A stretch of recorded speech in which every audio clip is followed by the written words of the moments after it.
Families grappling with financial hardships, residing at the lower rungs of economic stability, may want to reconsider splurging on expensive steakhouses. On one such occasion, my daughter Samantha opted for more budget-friendly meat selections, inviting unwarranted judgment from a banker named Lisa Amanda at the adjacent table, a person we've clashed with previously. My name is Amy, and as I approach my 52nd birthday, I balance a part-time role as a homemaker with my work, a decision influenced by my father's passion for collecting paintings. Our home, adorned with various artworks, reflects his love for discussing art during family dinners, analyzing colors, artists' struggles, and the life depicted in each piece. Despite the artistic environment, my lack of drawing talent diverted me from becoming an artist. My dad encouraged me to pursue my interests, so I studied economics in college, where I met and later married my husband. Our daughter Samantha's arrival prompted me to leave my job temporarily and focus on her upbringing. As Samantha grew independent, I embraced part-time work to set an example. Now a 25-year-old thriving professional, Samantha faces challenges at work but leads a vibrant life. Our shared love for steak prompts monthly visits to upscale steakhouses, an activity I eagerly anticipate. The recent loss of my parents has made such outings a source of solace. Planning a lunch outing with Samantha to our favorite steakhouse, I navigate a weekday afternoon when both of us are free. Though my husband is away on business, we look forward to another family outing upon his return. As we peruse the top-tier restaurant menu, we revel in the delightful options of beef, pork, and chicken. Samantha and I embark on a gratifying grilling experience by opting for more budget-friendly pork ribs and juicy chicken. However, our enjoyment is interrupted by the intrusive laughter of a middle-aged woman across the aisle, criticizing our choice of affordable options. Addressing the rudeness, I affirm that our dining preferences are our own business, finding her judgment unwarranted. I attempted to dismiss her and returned my attention to the menu, but the woman at the adjacent table persisted in bothering us. She expressed disbelief in our choice of pork and chicken, considering them bland when delicious beef was available. I couldn't fathom why someone would be so fixated on our menu choices. As I tried to ignore her, I noticed the woman's meat was burning.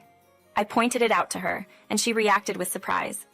Samantha swiftly handled the situation, rescuing an expensive-looking piece of meat from being charred black. Lisa, perhaps thinking the mishap was due to her interference, made a displeased face. While I strongly suspected Lisa's involvement, she placed the blame on us, insisting that we were responsible for ruining the most expensive meat on the menu. Suggesting we order a new piece only fueled Lisa's anger. She argued that it was our fault and refused to pay for a replacement. In a fit of rage, she demanded that we leave the restaurant, asserting that only those who could afford to dine there twice a week like herself deserved to use the establishment. Amid Lisa's absurd reasoning, both Samantha and I were left stunned. She continued her tirade, claiming that people like us, nibbling on pork and chicken as if we were poor, should leave. As she ranted about being an elite at Blue Bank, I suddenly recalled encountering her at the bank's ATM about a month ago. I realized Lisa was the bank employee with the name tag that read Lisa. The ATM, which should have been operational, was malfunctioning with a pitch-black screen. Lisa had approached, and we disagreed. As the memories flooded back, Lisa seemed to recognize me too, pointing and acknowledging our previous encounter. The situation had transpired when I attempted to withdraw money from the ATM, and she, as a Blue Bank employee, had been involved in resolving the issue. The woman from before was still the same. "Hey, what did you do? Did you break the ATM?" Lisa seemed convinced that I had broken the ATM and frowned at me. "No, I didn't break it. It wasn't working from the start. I think there might be some issue with it," I tried to explain, but Lisa insisted that I had broken it. "Don't try to act like it wasn't your fault." Just then, the branch manager, Jack, arrived and asked what the problem was. When I explained the situation, Jack immediately apologized. "I'm sorry, that ATM is out of order, but it seems the notice sign fell off. It wasn't your fault, and we apologize for accusing you." Lisa, urged by Jack, apologized, but she looked displeased. Although her attitude was upsetting, I decided it wasn't worth making a fuss and left. I had almost forgotten about the incident with Lisa, but here she was again. I briefly recounted the previous incident to Samantha, and she whispered, "I see." It was clear that even if she didn't voice it, Samantha was taken aback by Lisa's behavior. Seeing our reactions, Lisa shouted, "Don't you dare look down on me, you poor people." By now, I could feel the stares of other customers. The staff was also looking over, unsure of how to intervene. "Please keep your voice down. You're disturbing the other customers and the restaurant. Everyone's watching," I tried to warn her. Realizing she was drawing attention, Lisa muttered, "Oh, I'm sorry," and started eating again. However, when the attention shifted away, she audaciously sat at our table. In a low voice, she whispered, "Leave, you bottom-class poor family. The meat will taste bad until you leave. I'm going to keep complaining." I was getting frustrated. Lisa was incredibly persistent. She seemed intent on bad-mouthing us until we left. Mom, let's just leave. I've had enough to eat. Samantha seemed annoyed and quickly stood up. She probably wasn't full yet, but her desire to distance herself from Lisa must have prevailed. Realizing that Lisa was not the kind of person to have a conversation with, I decided to give up on eating at this restaurant. I get it. We'll go somewhere else, I said. Upon hearing that, Lisa grinned at me. Oh, finally got the hint. Gosh, poor people sure are slow to catch on. Why do we have to leave because of someone like her? I wasn't going to let this slide. I pulled out my phone, ready to retaliate. I'm about to call Jack, the branch manager, and cancel a deposit of $3.2 billion. If you apologize right now, I might reconsider. Hearing this, Lisa's face turned to shock for a moment, then she chuckled. What's this about a $3.2 billion deposit? There's no way someone content with pork and chicken could have that kind of money. Come up with a better lie. I'll call the branch manager. Lisa didn't believe me. Her lack of customer awareness was glaringly evident, and I sighed. All right, I'll call the branch manager. I'll step outside the restaurant to do so, but don't say I didn't warn you. I brought Samantha along, settled the bill, and stepped outside. Just as I was about to make the call, Lisa followed. This seems fun. I'll watch from here. You're probably not going to call the branch manager, but some random guy, right? A setup. I can't wait to see who, she taunted. Ignoring her remarks, I made the call to Blue Bank, dialing Jack's number. Jack quickly answered, and upon hearing the situation, he immediately apologized. I'm so sorry, Lisa has been incredibly rude. I'll make sure she doesn't bother you again, Miss Amy. We'll consider disciplinary actions against her. Please reconsider canceling the deposit. No, I can't trust a bank with employees like that. Being treated as poor just for eating pork and chicken is just too much. Plus, she treated me as a suspect regarding an ATM incident without any proof. If you let Lisa continue, I feel it could lead to a major financial issue in the future. I'd like to cancel before that happens, I explained to Jack. While Jack was apologizing again, Lisa snatched my phone and blurted out something unthinkable. Who are you? Who are you claiming to be the branch manager? Are you this poor woman's husband? She genuinely believed she wasn't speaking with Jack. Sadly for her, she was indeed talking to the real branch manager, Jack. After such disrespectful remarks, this wouldn't end well. From the other end, I heard Jack's angry voice shouting, "Is that Lisa speaking? I am Jack, the branch manager." Lisa finally realized who she was talking to, her face going pale. She kept apologizing over and over again, but it was too late to make amends. From the phone, Jack's loud voice came through, making it clear he wasn't pleased. Yes, I'll pass the phone to Miss Amy now. I'm so sorry about that, Lisa said, handing me back the smartphone. With a courteous gesture, I replied, Thanks. I took the phone and spoke with Jack again. He wanted a proper apology, so we headed to Blue Bank. Throughout the journey, Lisa looked distraught and couldn't focus. Upon our arrival, Jack greeted us, and we were led to a meeting room. Lisa was told to apologize without resistance. She uttered, "I am deeply sorry," then sat down on a nearby chair, holding her head in despair. Despite her remorse, the atmosphere remained tense. Man, I was enjoying some fancy steak, and I didn't expect this. I thought to myself, I shouldn't have played hooky.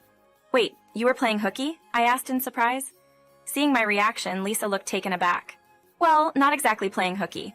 I was just a bit tired. She tried hard to make an excuse, but it was too late. Jack, with an awkward expression, explained, "It's quite embarrassing, but Lisa called in sick today due to a high fever. However, we found out from a call earlier that she was at a fancy steakhouse. In other words, she lied about being sick. Come to think of it, it was a weekday afternoon, and the bank was open for regular business hours. To use sickness as an excuse to eat fancy steak after being rude to a client and skipping work, I really can't trust you anymore," I said in a sharp tone. Jack apologized again, and Lisa kept apologizing, saying, "I'm so sorry." However, she then added, "But come on, a deposit of $3.2 billion? You can't blame me for being skeptical." Jack immediately pointed out, "Didn't I inform you about Amy a long time ago, and yet you didn't remember? This was your mistake, so stop complaining." "Yes, I'm very sorry." Lisa's face showed regret as she apologized again. However, her demeanor didn't seem genuinely remorseful. It was evident she was merely apologizing because she was scolded.